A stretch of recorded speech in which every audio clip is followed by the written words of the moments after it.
Hasta luego. Más asuntos. El importante avance experimentado en los últimos años por China hace que cada vez sean más las personas que se interesen por aprender su idioma. Muchos lo ven como una oportunidad ante la actual crisis económica y, como pasa con cualquier otro idioma, este se asimila mejor a edades más tempranas.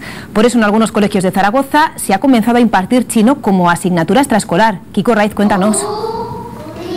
Buenos días. En este centro de Zaragoza se imparte chino desde hace varios años. Lo estudian alumnos de tercero y cuarto de primaria. Dicen que es la mejor edad para aprender idiomas, aunque la particularidad de esta lengua hace que la dificultad sea todavía mayor. Poco a poco estos pequeños se van haciendo con la lengua materna de más de 1.300 millones de chinos.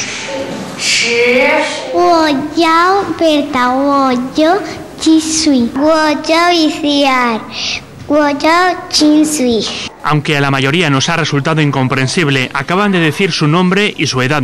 En este centro llevan varios años impartiendo este idioma. Son conscientes de la importancia que está adquiriendo. Cada vez hay más personas chinas en España y cada vez los negocios van más tendiendo hacia allí, hacia China. Es un idioma bastante importante después del inglés y el castellano.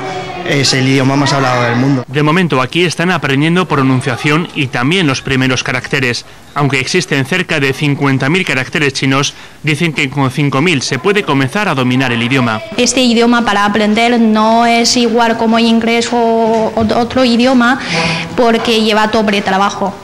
Primero ellos tienen que memorizar la pronunciación y luego trabajar o memorizar cómo escribe. O sea, escribe los caracteres. Entonces, para ellos llevan doble trabajo. Se trata de una lengua que a muchos de ellos les abrirá puertas en el futuro.